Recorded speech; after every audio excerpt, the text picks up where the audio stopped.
السلام عليكم ورحمة الله وبركاته. بسم الله الرحمن الرحيم. الحمد لله رب العالمين، وصلى الله وسلم على سيدنا محمد وعلى آله وصحبه أجمعين.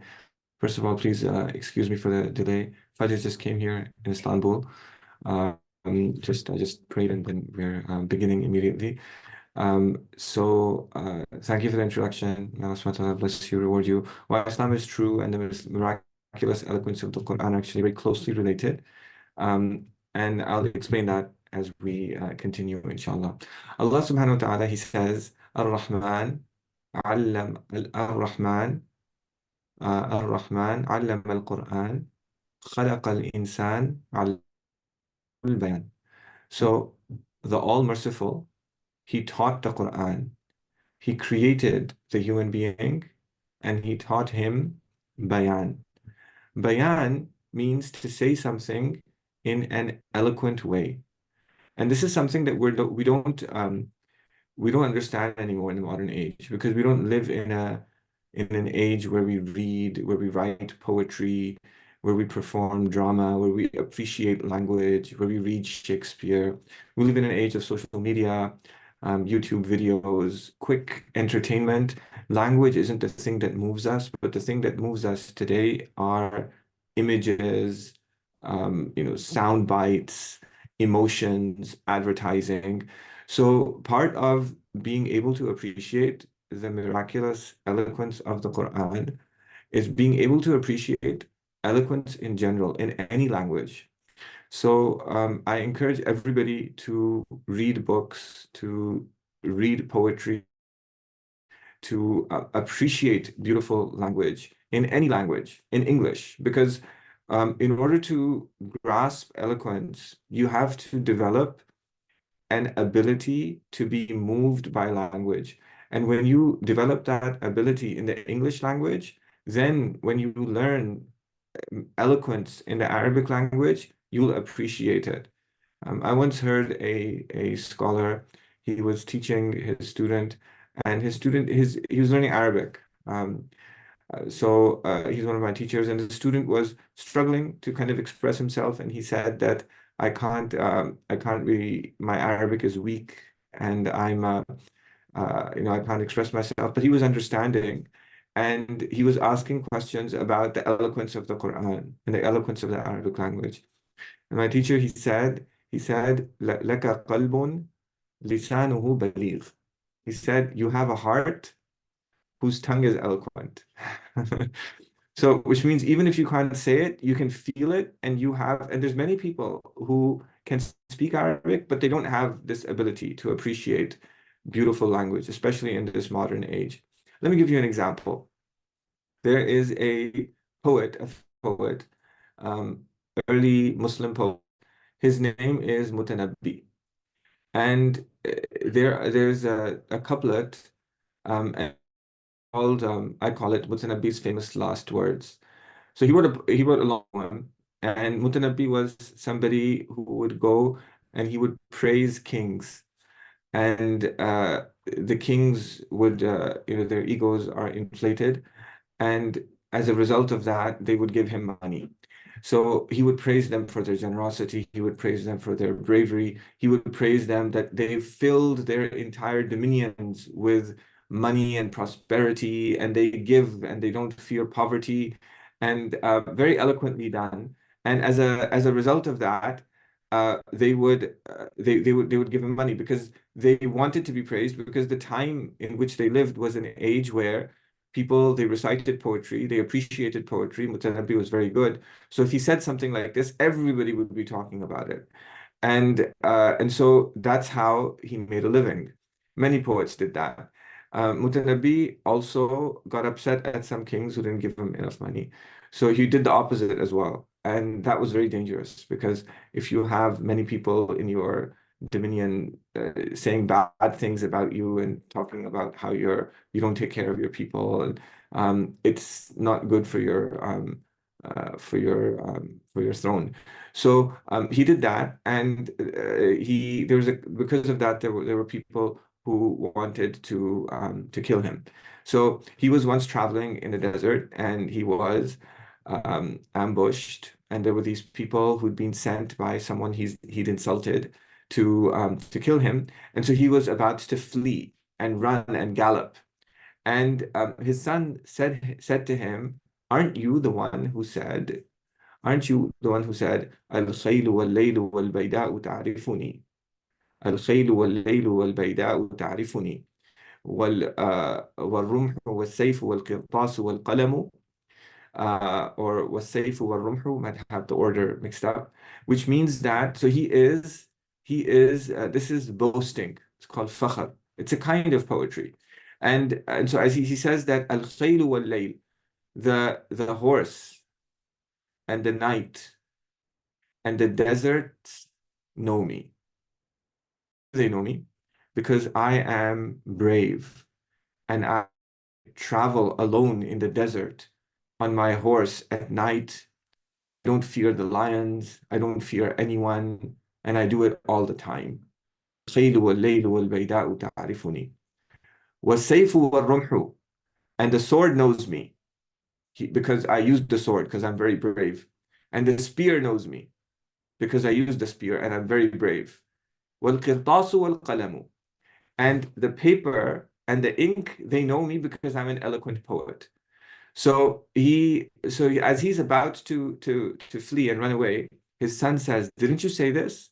And the poetry, it fills his heart with this pride, and he feels that it is unmanly to turn away from bravely fighting this force that outnumbers him, that has better weapons than him.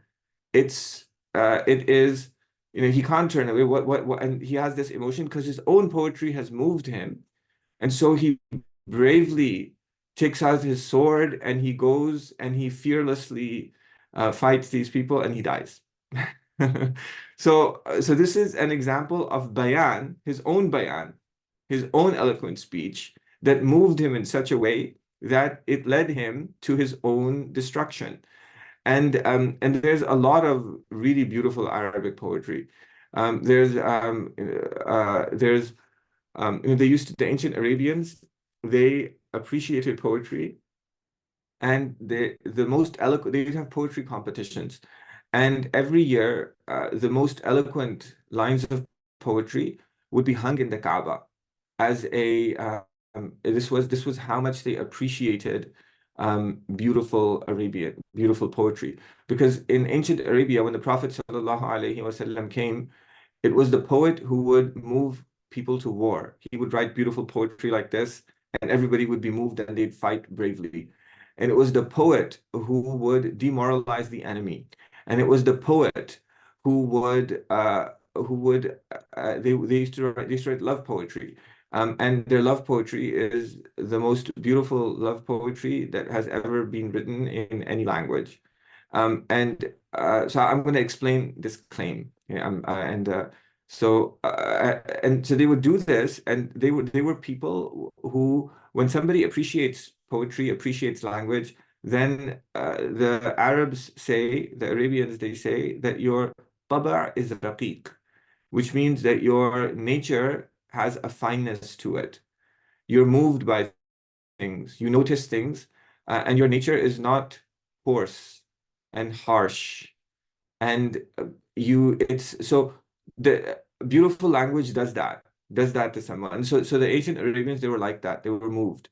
And so they would hang, and so these lines of poetry, these qasidas that were the most eloquent, these were called the mu'allaqat. Mu'allaqat means the hanging, the ones that are hung, the qasidas that are hung in the Kaaba.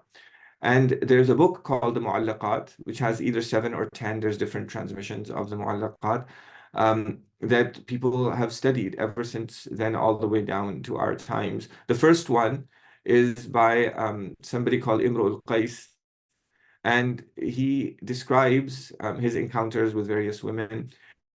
Then he talks about somebody called Fatima, and he said, أفاطم مهلا بعض هذا التدلل وإن كنت قد أزمعت صرمي فأجملي أغرك مني أن حبك قاتلي وأنك مهما تأمر القلب يفعلي.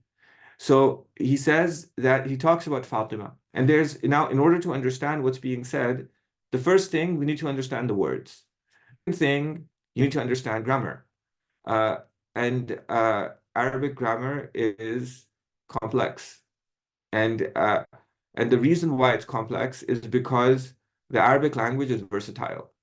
So the before I kind of explain this verse, in Arabic, because you have this thing called i'rab, you can move around words in sentences in all kinds of ways that you can't do in English. So in English, if I say Zaid hit Amr and I switch Zaid and Amr and I say Amr hit Zaid, the meaning changes because the meaning of the sentence in English is determined by the order of the words. Because English is not an inflected language. The ends of the words don't change depending on what they're doing in the sentence. But Arabic, it is an inflected language. That means that depending on what the word is doing in the sentence, you have a fatha, dhamma, kasra. So you say, daraba Zaydun Amran, Zayd hit Amr. The meaning is Zayd hit Amr. You switch Zayd and Amr, daraba Amran Zaydun, and the base meaning is still the same. But and so it still means Zayd hit Amr. But because you can move the order, you can now convey a subtle meaning that's a subtle, eloquent meaning that you cannot convey in the English language. You can move Amr ahead. You can say Amran daraba Zaydun. You can move Zayd ahead. You can say Zaydun daraba Amran. And each one, the reason why you can do this, it's because of because of the relative complexity of Arabic grammar. So that's why the Arabic language is more expressive than the English language. It's more expressive than any other language. Uh, and you learn this as you look at the grammar, and you also know this because Allah subhanahu wa ta'ala, he says in the Quran, he says inna ja'alnahu Qur'anan Arabiyyan la'allakum ta'qilun. We have made it an Arabic Quran so that you might understand. And many of the mufassirun, they infer from this verse that there is a special characteristic of the Arabic language that is not found in any other language, and you can express meanings in Arabic that you can't express in any other language because its features allow for more expression than other languages. And when you learn Arabic grammar, you learn Arabic balagha, you study poetry, you study tafsir, you see what's happening in the Quran, it doesn't take long for you to be convinced that this is, it's true. But you need to have this appreciation of eloquence. So so the first level is grammar. If we go back to Imru al-Qais, he's writing love poetry. And how it's just, I just want to describe to you how he's writing love poetry. Just think for a moment, why would somebody write love poetry? Well, the reason why they would write love poetry is because they want to move the woman who they love, and they want to move her so that she loves them too. That's the purpose. So you want to move them to love you and reciprocate. So what would you, so just think for a moment, what would you say? I love you. How boring. Everybody says that. Roses are red, violets are blue, you know. Okay, like, talk about something that's overused. And just so if you kind of just try it out and see what you would say, and then compare it to this. And I'll just tell you the meaning. I'll tell you the meaning, but the wording is it's just perfect. There's a meter, there's an order, there's a rhythm, there's the way the words flow off your tongue. But what he says, "Afatimu mahlan ba'd." So what he's doing is he says, "O Fatima." But in Arabic, you can say "O Fatima" in many different ways. So that you can say it in an endearing way, and you can say it in a regular way. Arabic is more expressive than English. So "Afatimu," There's many things that have happened. There's a special kind of nida. It says, أفاطب مهلا بعض هذا التدلل. So what happens is that when a man he woos a woman, then she says, the way that this normally works is that she says that, no, I'm not interested. But when she says that she's not interested, it doesn't mean she's not interested. It means that she wants you to chase after her, and she wants you because she wants to have power, and she wants to feel powerful. And so what the man is supposed to do is he's supposed to chase after her, and he's supposed to say, "Don't kill me because I'm dying of your love." And then she feels powerful, and then she tries to control him with his power, with her power, and he submits to her, but he does so knowing that he's getting what he wants, and then this is like the cycle. Like that's how it works, and that's so the ancient Arabians, they understood that. So it's not a it's a human, they understand human psychology, they understand what moves people. They and you see actually over here, people, they say that Islam discriminates against men, and men, they're cruel and harsh to their women. Nothing could be further from the truth, because the ancient Arabians to whom the Quran was revealed, they they were beautiful people. They were beautiful people who had beautiful relationships, and even the non-Muslims. So they did some terrible things too. But if you see something like this, it's not true. So what he's saying that, oh Fatima, he's saying that take it easy. Go, just do a little bit less of this tadallul. I don't know how to say it in English. But tadallul it's a word in Arabic that means that it refers to a child being spoiled, and it also refers to a woman who you love getting her way because she knows that she can get away with it.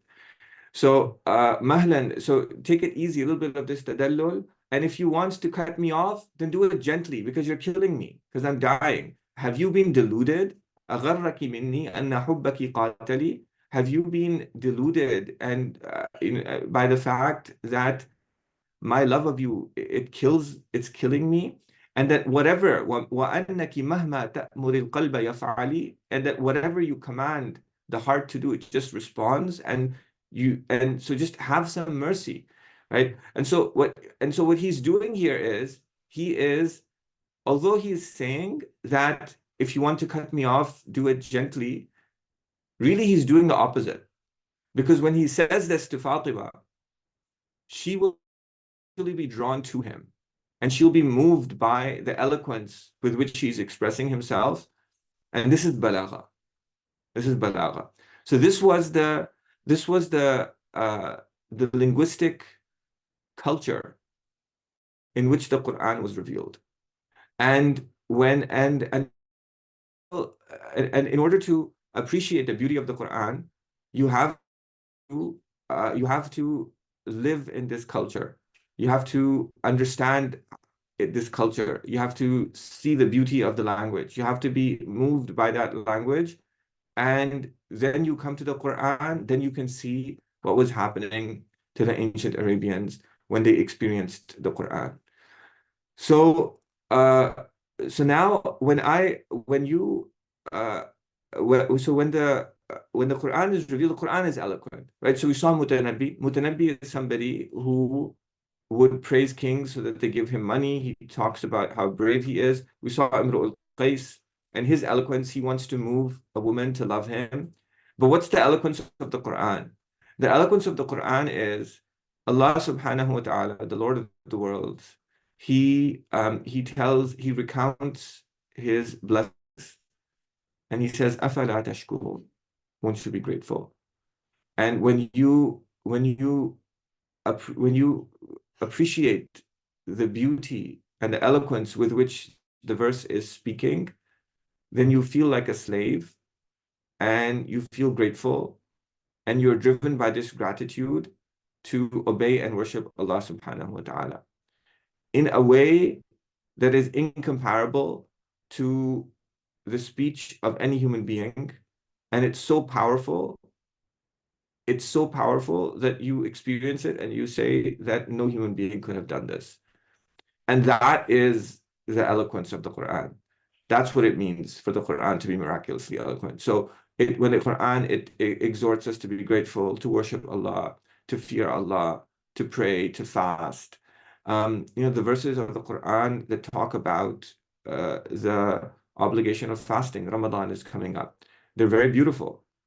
And they're saying that it's so easy and Allah is merciful, and you do a little bit and you'll get so much, and you should love your Lord. And that's what those verses are saying. If you get the eloquence, it's not directly what they're saying, but eloquence is not about what's said directly, it's about what's felt and experienced. So the ancient Arabians, when the Quran was revealed, and it's this immense power. Even the people who did not believe in the Prophet sallallahu alaihi wasallam, so many narrations in the Sirah, they would sneak in the middle of the night to hear him reciting. When the Prophet sallallahu alaihi wasallam, he once recited the verses from Surah An-Najm, everybody prostrated at the end of it when there's a verse of prostration. Even the people who did not believe in him, except one, he picked up some dirt, he put it on his head, that said, that's sufficient for me. And so that was what they were experiencing. That is what they were experiencing.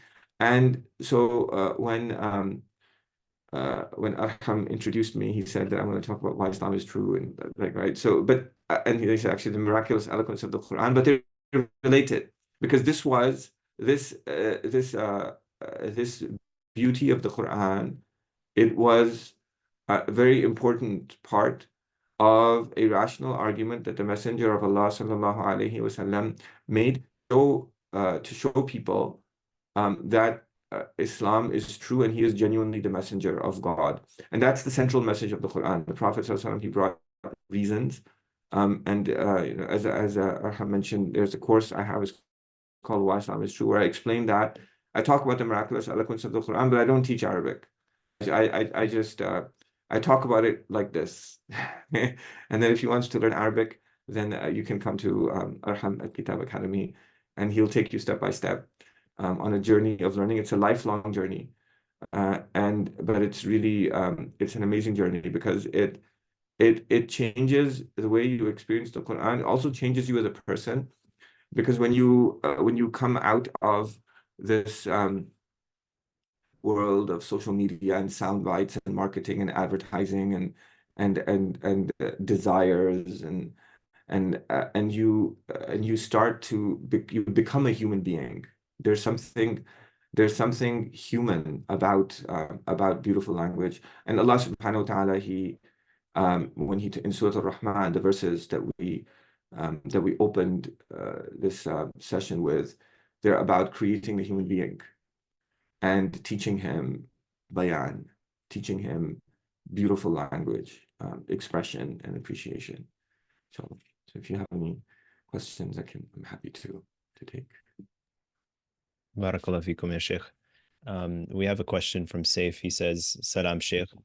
Can you explain what different aspects make language eloquent? I've heard in poetry classes that a main aspect is describing concrete, specific details for imagery. Are there any other aspects, though? So the eloquence used to be something that was for the ancient Arabians, it was something that wasn't taught. It was, you learned it through an immersion process by living in a culture that loves language and experiences it. As after the Quran was revealed, the Messenger of Allah sallallahu alaihi wasallam passed away, and the companions, they took Islam all over the world. Then there were people who did not live in that language culture. They wanted to experience this as well. They couldn't learn it through an immersion process. So the Muslim scholars, they developed sciences that formalized the Arabic language. They formalized the word structure, the grammatical structure, and they formalized what it means for something to be eloquent. And there's a science that they taught is called balagha. Balagha is often translated as rhetoric. It's not rhetoric. I don't like that translation. Balagha is the science of the science of eloquence. It's the science that shows you what makes something eloquent. And what is eloquence? Eloquence is something that moves you to do what the speaker wants you to do. So it's a long, there's many things, so uh there's many so imagery is part of it. So imagery is part of it. You mentioned imagery. So whenever something is abstract and you cannot it's not something that you experience, then when you express that abstract thing in terms of things that you experience, then the meaning it's conveyed more eloquently. So for example, Allah subhanahu wa ta'ala could say that life is short and you're going to die and there's resurrection and Jannah is forever. That's a very um, bland and blunt way to express a particular meaning. Or Allah subhanahu wa ta'ala, but Allah subhanahu wa ta'ala, the way that He expressed it, He said, إِنَّمَا مَثَلُ الْحَيَاةِ الدُّنْيَا كَمَاءٍ أَنزَلْنَاهُ مِنَ السَّمَاءِ فَاخْتَلَطَ بِهِ نَبَاتُ الْأَرْضِ فَأَصْبَحَ هَشِيمًا تَذْرُوهُ الرِّيَاحُ وَكَانَ اللَّهُ عَلَى كُلِّ شَيْءٍ مُقْتَدِرًا. Which means that the life of this world, إِنَّمَا مَثَلُ الْحَيَاةِ الدُّنْيَا كَمَاءٍ. The life of this world, it resembles a field, and water comes down, and then the field becomes very beautiful and green to look at. And then suddenly it becomes stubble and it becomes dry, and all the greenery is gone, and the winds blow about the the stubble and all of these other things. And so this was something they used to see. And so Allah subhanahu wa ta'ala, He took this abstract idea, which we don't experience, and He put it in imagery using a rhetorical technique, an eloquence technique called tashbih. Tashbih means to liken something to something else. Similes, metaphors. In English, you have simile, and you use the word like, and you have a metaphor, you don't use the word like. In Arabic, you have like 20 different kinds, 20 different variations. And and so over here, there's a specific kind of metaphor or simile that's being used, a very powerful effect. It's imagery, but it doesn't have to be imagery. There's other things that can be done as well. So sometimes people think that beauty has to do with concise. It has to do with saying things in as few words as possible. And sometimes that's true. And there are verses in the Qur'an that do that. Allah subhanahu wa ta'ala, He says in the Quran, He says, خُذِ الْعَفْوَ وَأْمُرْ بِالْعُرْفِ وَأَعْرِضْ عَنِ الْجَاهِلِينَ. And three expressions, and they summarize all of good character. Take from people what they're able to give. خُذِ الْعَفْوَ وَأْمُرْ بِالْعُرْفِ. Tell them to do what's good. وَأَعْرِضْ عَنِ الْجَاهِلِينَ. Don't argue with people. Said in a much more beautiful way than I said in the English language. But the meanings here, you can get all of good character from a very brief statement. So brevity is a sign of eloquence. But sometimes, and this is, I think it's more frequent in the Quran, that the opposite of brevity, which we call itnab, which means that you take a long time to say what you're saying. And that is more that can also lead to eloquence. So if you want to tell somebody I love you, you don't say I love you. You keep it brief. I'll just say it 3 words. I love you, right? No, like if you want to say I love you and you want to show you say many things. You see the same thing over and over again in many different ways because that expresses your intense love, right? And so Allah subhanahu wa ta'ala, so Sayyidina Musa in the Quran, Allah subhanahu wa ta'ala says, وَمَا تِلْكَ بِيَمِينِكَ يَا Musa. What is that in your right hand, O Musa? When Allah subhanahu wa ta'ala spoke to him, He could have just said, it's my staff, hiya asaya. But he was enjoying the experience of speaking to his beloved. And so he said, هي عصاي أتوكأ عليها وأهش بها على غنمي ولي فيها مآرب أخرى. He says that it's my staff. Here I lean on it. أتوكأ عليها وأهش بها على غنمي. And I you know my sheep I move them around. I herd them with it. ولي فيها مآرب أخرى, and I have many different uses for it. What's the purpose of this? We call it itnab. Like, it's not just saying things in the briefest way possible. It's because he is savoring the experience of speaking to Allah subhanahu wa ta'ala, and he wants it to go on for as long as possible. This is eloquence. So eloquence, it's not just about imagery, it's about like dozens and dozens of other things. And there's a science that teaches it. And the real tafsirs of the Quran, this is what they describe. So because people, their linguistic abilities have deteriorated, the first tafsir that comes to the minds of most people is the tafsir of Ibn Kathir, which is an amazing tafsir. It's a very important tafsir. But the tafsir of Ibn Kathir is a tafsir that tells you hadiths and transmissions from the companions and the early Muslims, stories related to the verses of the Quran. It doesn't describe the eloquence. So what that means is it's a very easy tafsir to read. So a tafsir that tells you stories and a hadith, and these are easy and you can grasp it in any language. But the real tafsirs are like the tafsir of Abu Saud, the Shaykh al-Islam of the Ottoman Empire in the time of Suleiman the Magnificent.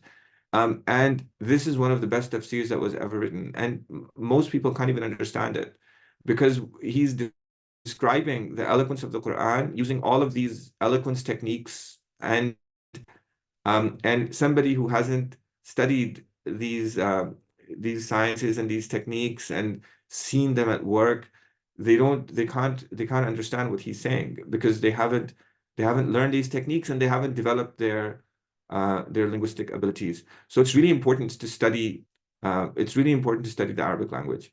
And to learn words, to learn Arabic grammar, to learn the different ways you can say things, to study tafsir, to study early ancient Arabian poetry, and to develop your ability to experience all of these things. Yeah. Jazakallah khairan. And Okay. if anyone has questions, feel free to put it in the chat. We have a question about the al-huruf al-muqatta'a. Can you go over just the purpose of these huruf and what they're meant to do? What meaning do they have? So the huruf al-muqatta'a, they are some scholars have said that this is from the verses which we don't know what they mean. Others have given interpretations, and I think that both of them, they have an aspect of truth. So most of the late scholars like Abu Saud and Baydawi, the opinion, the interpretation that they prefer is that these huruf al-muqatta'a, alif lam mim sad qaf yasin, all of these huruf, they are it's like Allah subhanahu wa ta'ala is saying A, B, C. These are the letters with which you compose your speech. Bring something like the Quran if you're able to. So, and this is actually a strong position, because if you just survey, you can do this for homework. Look at all of the huruf muqatta'a when they occur at the beginnings of surahs. Invariably, except maybe in one case where it's a little bit delayed, but invariably you're going to find after it something that talks about how tremendous the Quran is. Alif Lam Mim, ذَلِكَ الْكِتَابُ لَا رَيْبَ. This is an amazing book. There's no doubt in it. Yasin, وَالْقُرْآنِ الْحَكِيمِ, Qaf, وَالْقُرْآنِ الْمَجِيدِ. So all these huruf al-muqatta'a, they're always followed by verses that talk about the tremendousness of the Quran. And so when you see these, and so what's being said at a high level is like, here are these huruf, and go ahead. So it's and you can't do it. So it's a challenge. It's something that is describing the miraculous eloquence of the Qur'an. And I think, this is a great mufassirun. They said this, and I definitely think that this meaning is intended. But I think there's more to it that we don't understand. And these letters, they have, Baydawi does an interesting survey of these letters. There's half of the letters of the Arabic language, and there's half of them that have a qalqala, and half of them that have this, and half of them. That's very interesting kind of observation that he does. There's also many scholars, they've held that reciting these letters, it brings a certain blessing. Because the Quran is shifa, the Quran is a cure. The Quran, when you recite the Quran, it brings angels descend. Just as there's certain chemical substances that have particular properties. Things that you say also have properties, and the Quran has properties. And so sometimes when you recite these letters, they have certain spiritual effects, and scholars have written about that too. And ultimately, I think there's a lot about them that we don't know, but you experience when you recite the Quran. And so those who say that you can't understand their meaning also have an aspect of truth. Um, yeah. Okay, another question we have is, how do we explain the linguistic miracle of the Quran to non-Muslims or even Muslims who don't understand Arabic? Um, they You explain. So I do this in the Why Islam is True course. If you haven't taken it, I encourage you to check it out. The uh, so you can see it as a historical phenomenon. You can see that the ancient Arabians, you first see that the Prophet ﷺ existed. You can prove this historically.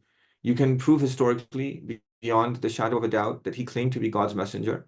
You can prove historically that he recited the Quran as evidence for the fact that he is God's messenger. And then when you see that the ancient Arabians were people who loved language, they used to hang Arabic poetry in the Kaaba. The poet was the most important person in war and peace in all of these other situations. And you see this phenomenon, and you see that the Quran, it challenged them to bring the like of it, but yet they fought battles, they spent money, they lost their lives when the only thing that they had to do was to bring a single surah like it. It shows you that the Quran's eloquence was something that they recognized was beyond the ability of a human being to produce. So this is how you would present it. Our scholars, Baqillani did this, many other ulama, they did this. They said that even if you don't understand Arabic, then you can still see that it is miraculously eloquent from a historical perspective and by understanding what eloquence is. Um, so the yeah, so but you can actually, so there's another question, maybe I'll just take, it's related to this question. Is there a methodical and systematic way of becoming more eloquent, or is the only way experiencing cleverness? So the way is you need to, so the first thing is it takes a long time. So all good things take a long time. I used to have a math professor when I was in university, and we learned very difficult things. And uh, he used to write frequently on the board NFL, NFL. So, but it wasn't about football. He said it means no free lunch. So that means that if you want something good, you have to work hard. So if you want to understand calculus, you have to put in the work. And if you want to understand why the Quran is the most eloquent speech that has ever been produced, you have to put in a little bit of work. And it's going to take time, which means that it's not going to happen overnight, but it's going to take time. It's a journey, right? It took me decades, and I still improve. But what you do is there's There's a path of learning the Arabic language. You have to learn the sciences of the Arabic language. You have to learn grammar. You have to learn sarf. You have to learn Arabic vocabulary. You have to learn tafsir. And you grow a little bit, until your Arabic language is enough to study the science of balagha. And then you have to study balagha, but you have to study it with someone who has the linguistic ability and actually personally experiences the eloquence of the Qur'an or the eloquence of ancient Arabian poetry, because the sciences are means to transfer and this ability, this linguistic ability that someone has learned from other people. So and then you learn, right? So you learn how to paint by spending time with a painter who teaches you techniques and says, do it like this, don't do it like this. You learn calligraphy by spending time with a calligrapher. You learn some basic techniques and then you practice with him or with her. And you learn eloquence in the same way. And but it's the pathway is the pathway of the sciences of the Arabic language. So it's not so it's not about cleverness, but it is about experience. You do need experience. You do need experience and you need teachers. And so if you do that, then you can experience it even today. It's possible. Okay. And just a last question, since we're over time, is a little bit about your own projects that you're working on. If you could share a little bit about what you're doing. We have a lot of students who are learning Arabic and are looking for ways to deepen their understanding of Islam. So if you could share what you've been involved with. Yeah, so I have a course called Why Islam is True. And as a first step, what I would recommend everybody do is go to QuraniccAseForGod.com. Inshallah, I think you'll get the link in an email afterwards, also on the social media. And there's a free video series that you can sign up for that talks about a simple argument for the existence of God and how it's found in the Quran and how it can be applied in modern to solve modern problems. So the Quran actually has rational arguments that prove the existence of God and prove that the Prophet ﷺ is God's messenger. And our scholars, they used to be another science called Ilmul Kalam, in which they formalize those arguments. And Muslims, they used to learn these arguments. They used to know it. And our scholars, they say that it's obligatory on every Muslim to learn these arguments. And because we haven't learned these arguments today, we have a crisis of faith crisis, people having doubts, and a lot of practice issues that people don't want to practice. It goes back to issues of faith. And the first thing that we need to do is we need to go back and study the science and see these arguments in the Quran. And so that's what that's my main area of work. And there's a course called Why Islam is True. And students who we have scholarships as well. You can apply. No one is turned away for lack of funds. So I encourage everybody to take it. There's also after you take it, you can get trained to teach it. There's a couple of hundred people all over the world who've trained and they're teaching it on the ground. There's a textbook, there's lesson plans, there's slides. And so inshallah, I hope that you'll check it out. And can you just quickly mention how long the program takes? How much time commitment would it be for students? The Why Islam is True course is a self-paced online course. You can do it in, you can spend 5 minutes a day and go make your way through it, bite-sized chunks, activities. You apply what you learn to answering atheist objections in the real world today.